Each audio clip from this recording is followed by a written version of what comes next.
Welcome back to Gems with Genesis Amaris Kemp. With me today is Dr. Gena Cox, and here's a little bit about Dr. Gena. She is an organizational psychologist and executive coach. Dr. Gena advises executives on building and leading inclusive workplace cultures that work for all employees, not just a lucky few. Dr. Gena is active in the Society of Industrial and Organizational Psychology and serves on advisory boards at the University of South Florida and the University of Tampa. She contributes to national publications, including Harvard Business Review, and holds a PhD in industrial and organizational psychology. And today we're going to learn more about the leadership stuff that Dr. Gena does on the forefront as well as behind the scenes, and dive a bit into diversity and inclusion because we all know that whenever we are diverse and inclusive, it makes the world a better place. And without further ado, let's welcome Dr. Gena.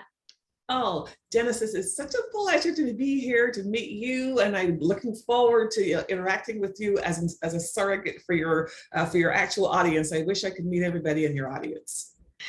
Thank you so much, Dr. Gena. So I want to know about your personal side, and then we're going to get into the professional side. And the reason why I asked this question is because I want to know who was Dr. Gena before the PhD and before you started doing this incredible work, and where did you get your inspiration? Yeah, well, Dr. Gena was Gena because even now I say you can't call me doctor unless you're going to pay me a big check. Other than that, you better call me Gena. So you should call me Gena. But I do think that Gena has always been Gena. My story is very typical. My parents grew up on a small island in the Caribbean called Barbados, but they did not meet there. They met in England. They were part of that generation that the Jamaicans call the Windrush generation. And we'll just take that title and use it because we know that that means that they went to the United Kingdom in the 1950s. So somewhere along the line, they met each other. I was born there. And then they did another thing that a lot of immigrant parents did in the Caribbean when they went from the Caribbean to other places, which is that they sent their beloved Gena to live with her grandparents back in the islands. And so I grew up in the Caribbean. And so I have had an idyllic childhood. I have to say, growing up in the Caribbean, getting up in the morning, opening the windows and doors, never closing them again until the sunset, running around in the grass, playing with the bugs and the dogs and the pets and feeling very, very free. So Gena is an island girl who is still, after all these years of living in the United States, really excited when I go home, because I call the Caribbean home, with no watch on my hand, and I just like breathe out. I can feel the difference. The real Gena is somebody who just likes to be relaxed and just take life as it comes and be a real good island girl.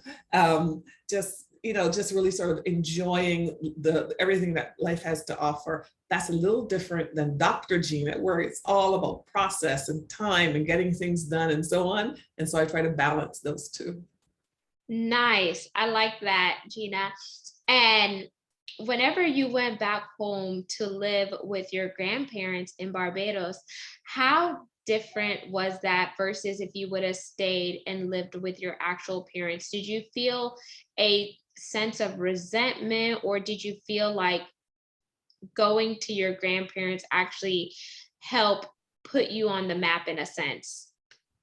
Yeah, I never felt any resentment. What I did feel was like I was the luckiest girl in the world. And I still feel that way because my parents are great, and my grandparents, oh my gosh, I lucked out in the grandparent department. My grandfather, I idolized him. I followed him everywhere he went, whatever, if he was doing projects around the house, I just remember that I just followed him around. He would say, hand me the hammer, hand me the nails, whatever. I just thought he hung the moon. But then my grandmother was like a few steps even above that, because if you're looking for the kind of grandmother who has only ever told you how fantastic you are, or at least not even told you, but just shown that to you in the way she interacts with you and taught you everything she knew and told you all these stories and made you feel as if you were in the safest possible place, Well, those were my grandparents. So no resentment, just the advantage of having had these grandparents. My grandmother was the kind of person, she never weighed anything. When she was cooking a dash of this, a smidging of that, and the thing came out really good. And then in the garden, she could look at a plant and say, I know what that is, and this is good for that, and this is good for this. And she would whip things up when people were sick. I have been blessed. I love that. And you know why I love that is because sometimes kids who go to live with their grandparents ask, why did my parents, send me to live with my grandparents? Why didn't they want to raise me, and etc. So you see things from two different vantage points and focal points. And I love how you looked at it and you put a spin on it, because your grandparents sound like amazing rock stars and superstars, and you came out amazing. And so the work that you are doing now, what led you to get into this space? Did you know you wanted to go here, or was it something that you fell into that you just loved? Yeah. So another related story, Genesis, is that when I was a teenager, my father sent me a book on developmental psychology. Don't know why he did. And I remember this book, it had a yellow cover. I was really fascinated by this. And I don't know why, of all the books I read as a child, it was one that really resonated with me. So I got attracted to psychology, but I didn't know anything about industrial and organizational psychology until I was a sophomore, maybe in college. And I met a woman, a Black woman, who had done her Ph.D. at the University of Michigan Institute for Social Research. She was a rock star. And she said to me, Gena, you should go to graduate school. And I was like, okay. So I thought she meant, clinical. I didn't know. She started explaining, she said, oh, there's so many options in psychology. Let me tell you about the industrial, organizational, social psychology, and quantitative methods. And the rest is history. Galen Perrault is her name, was her name. She's now deceased. But she introduced me to the many facets of psychology that I did not know that existed. And she also made it very clear to me that I was graduate school material. And I just, really built my confidence about a field about which I knew nothing. And then I sort of ran with it. So I stumbled upon it in the sense that there were people around me who shared simple ideas that sometimes that's all a child needs, is a kernel, and then they can make it grow into a big field of corn. So she planted that seed inside of you, and then the seed took root, and here you are with your doctorate in industrial and organizational psychology. And can you explain what exactly that is for the listeners and the viewers so they could connect the dots? Oh, absolutely. So when most people think of psychology, they think of, do you love your mother, and a couch and this, and that's true. That is an aspect of psychology, but psychology is a multifaceted profession. And so when you think about that kind of psychology, you're thinking about therapy, counseling for an individual, a group, a family, and it's sort of a medical model. The psychologist is intending to help fix a challenge, a problem that a person or a group experiences. Industrial psychologists and organizational psychologists, we spend the first year doing very similar things to clinical psychologists in understanding the human, the human brain, the human body, and so on. But we are really focused on the dynamics that happen when you take two humans and put them together in a business environment, an industrial and organizational environment, where the dynamics become completely different than when you're dealing with an individual in a social situation. You got the power dynamics, communication dynamics, you have influence, you have skills dynamics, you have the external social norms that are brought into the organization, you have culture, you have diversity and inclusion, you have leadership, you have like every aspect of the human experience in the organizational setting. That's what we focus on. And I focus primarily on things that have to do with leadership, employee engagement and satisfaction, and sort of helping individuals be their best, even as they're doing the best possible job. But there are industrial and organizational psychologists who do human factors work, for example, and design cockpits for military jets or commercial jets, trying to make sure that the physical interface between the human brain and the human capability and this thing that we are operating is optimized so that we reduce the brain challenge, make it easier for us to do it, and then we can be great pilots or great astronauts or what have you. that's sort of like an extreme example of things IO psychologists do. And then there's a whole bunch of stuff in between. I'm glad you gave the extreme example. And the reason why I say that is because I spent 15 years in corporate America, 12 in the oil and gas and energy industry. And now I want to know, based on what you do, how do you really weave in inclusion and diversity? Because I don't think that employers were really looking at it holistically until really the Black Lives Matter happened. Before, I think they were looking at it merely to check a box. But then, whenever the Black Lives Matter movement happened, they really started to dive deeper in there, as if we didn't know there was already a problem in the diversity, equity, and inclusion space. Yeah, I think you're absolutely right, Genesis. So I've worked in corporate America, as I have said, for a very, very long time. And in that entire period of time, a lot of the work that our work is very data-based. So when we say we're helping a leader with an organizational challenge, the first thing we want is data to help us. We hypothesize about what the challenges are. We look for data to either support or disavow what we are speculating. And depending on what we find, then we're able to advise leaders in a very targeted kind of way. That's how we operate. So for all of those years, I've always been looking at data where there's sort of been a stratum in there that has to do with diversity and inclusion. Because whether you're talking about culture, communication, power, skills, development, and what have you, talent mobility, one of the things that I know from my work is that over all of those years, we would often see that there's a difference in the way that people of color, women versus men, people who have disabilities, people who might identify as LGBTQ+, or whatever ways that humans vary, we would often find that there were differences in how they would react to organizational characteristics and to leaders. So I know for a fact that when you think about diversity and inclusion, I've always thought about it in that one way, that humans vary. Because humans vary, leaders need to understand human variation. And when they understand human variation, they can be effective leaders for all. That's how I have always thought about it. But it is true that it is only since George Floyd was killed that some business leaders recognized that there are differences in the experiences that people have in their companies. And so they started hearing stories that would make them go, I can't believe this is happening in the company that I'm leading. And I am not cynical when people say that to me, nor am I angry. I am disappointed because I say effective leaders must know what is happening in their companies. So if at the very least they now know more than they knew before, I'm pleased about that. But then of course the big question is, what do you do? And so a lot of what I do now, what do you do to help with this problem? And so nowadays leaders are more inclined to come to me in a more direct way and say point blank, you know what? We have a problem. We don't know where to start. And I always say, have no fear. Black people, brown people, yellow people, red people, purple people, if they exist, whatever humans are, we all need the same thing. You don't have to come up with new ways of leadership.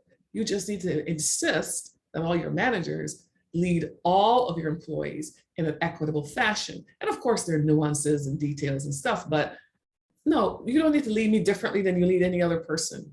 You might be done seeing me for the first time in my totality, but you just need to be an effective leader for all. So those are the kinds of things that are truly new ways that we're talking about these issues. And I tell leaders, no excuses. I don't let leaders off the hook.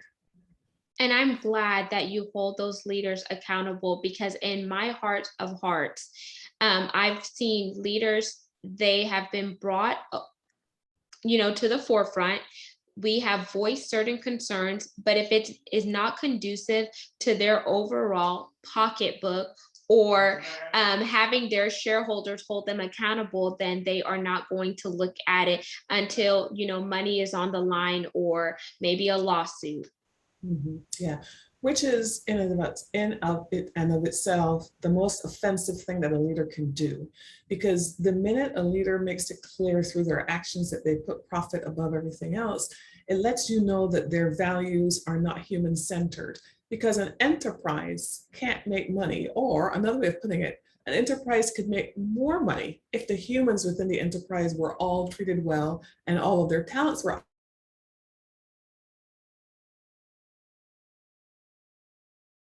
saying a few. That's why I like to talk about the select few. So it's kind of self-defeating when leaders do not recognize that it is silly of them to either hire people and then treat some of them poorly, or not hire certain people and miss their talents altogether.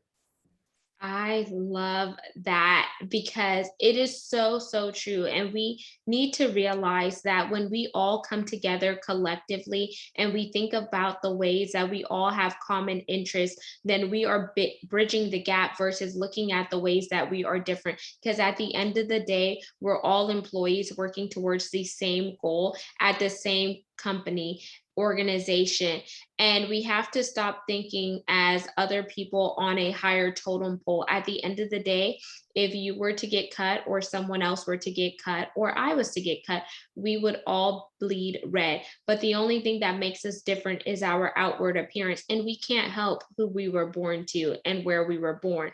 But what we can do is have these courageous conversations and bring it to the forefront, and let's all have a seat at the table. There's enough room for all of us, but let people be seen as well as heard. And let's stop making it as a check the box and see what can we do to push the needle forward and have a holistic approach. Absolutely. You're absolutely right. I was speaking to someone yesterday who said, I feel so inadequate. I feel like if I don't know how to be an effective leader for people of color. And I said, whoever taught you to think this way didn't do you a favor. You don't need to do anything different. But I honor and accept that what you are saying is that you recognize that for whatever reason you have been taught that people of color are so different that we need a special kind of leadership. And I understand that. This is not your fault. Somebody taught you this. So here's an insider secret. We aren't different. We aren't different. We just need the same thing, which is treat us, meaning Gena and anybody else you encounter, just like another human being. Talk to me, ask your employee, how can I help you today? And listen to what they say. You'll probably get the answer. That's very good advice, Gena. And as we begin to wind down for the sake of time, I want to play a game and get to know more about Gena. So are you ready? I am. So favorite Bajan food? Oh, absolutely, cuckoo and flying fish. And even if I didn't like it, I would have to say that just for the brand. Okay, so no saltfish and ackee. No, that would be Jamaica. Okay, good. Okay, so cuckoo and flying fish. That's right. Dream car. I'm not big on cars, but I really like Audis. And so I'm just going to go with like the latest RS, R8. I don't even know what S8 or what the latest, whatever the sportiest Audi is. I like it. Favorite color? I'm going to go with red. And I paused for a second because I never used to like to wear red. And I've kind of discovered it in the last year as we're on Zoom more often. And I'm like, it pops. I'm not hiding. Red. Red. Okay. Favorite vacation spot?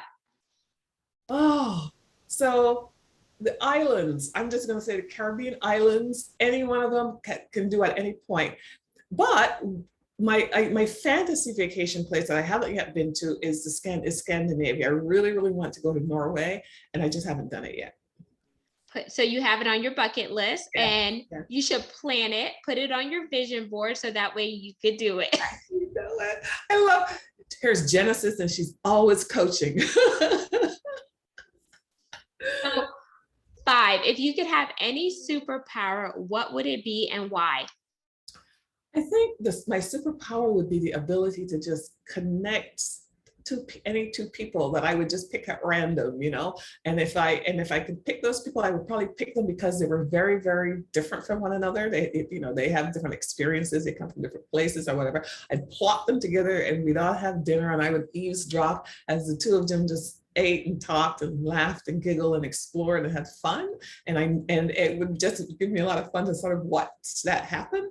And it would be like it would be like one atom in my grand experiment where I believe that that's all it really takes to solve all of these social problems that we have in the world. I know it's very sort of naive and simplistic sounding, but every day when I wake up and I see that kids in Afghanistan are being killed by a bomb, or that this group in another country is doing something to hurt them, or that somebody's shooting somebody in a school, I truly cannot comprehend how humans can be ever so dehumanized by another human that they can't find a way to find some common ground.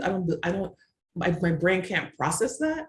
So I like to actually really believe that two humans together will eventually stop all of this craziness that we see.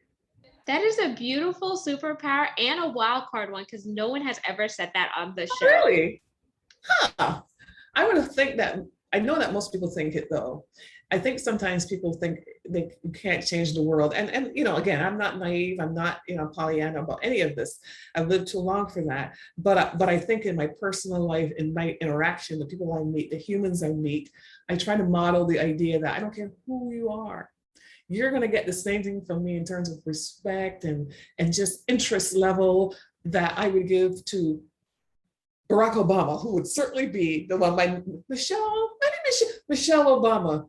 She edges out Barack. I would just love to have that conversation. So, it's just human experiences and we're all pretty much the same. But I think that we can all do our little part.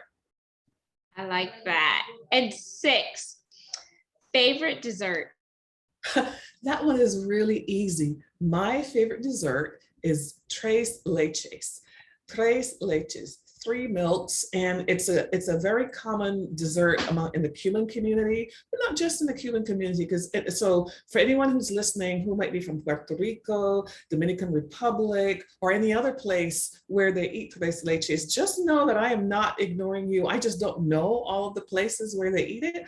But all I can tell you is when you take regular milk, evaporated milk, condensed milk, make a cake, pour some more gooey stuff on top of that, put some icing, and then put like that red cherry on the top and give it to me, I cannot say no. I have to have it. Ooh, now you're making me want to go and buy one at, what is it, La Michoacana, because we have one up not too far. But it has to be from an authentic place, because if you buy one of the ones that's manufactured in a factory somewhere, it's okay, you can get by. But man, it is decadent. It's probably bad for you. It's all of those things, but so good. And then, because I want to be mindful of the time, so I'm probably just going to end it at question number 7 versus going all the way to 10. So you can go to 10. I want you to go to 10. Okay. So 7. Are you a Rihanna fan? I am a Rihanna fan, but I haven't always been a Rihanna fan because I grew up in a generation where when I first heard Rihanna and watched her do her thing, she was a lot more sort of brazen than a typical Caribbean woman. I wasn't raised like Rihanna, and I'm older than she. And any Caribbean woman in my age group, and I'm not going to tell you my age, but older than Rihanna, knows exactly what I'm talking about. So at first I was like,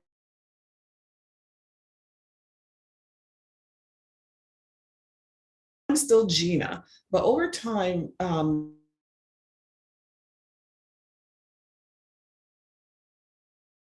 she's trying to accomplish, she has also done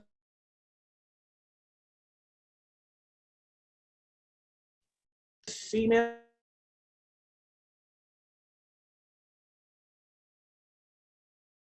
is on a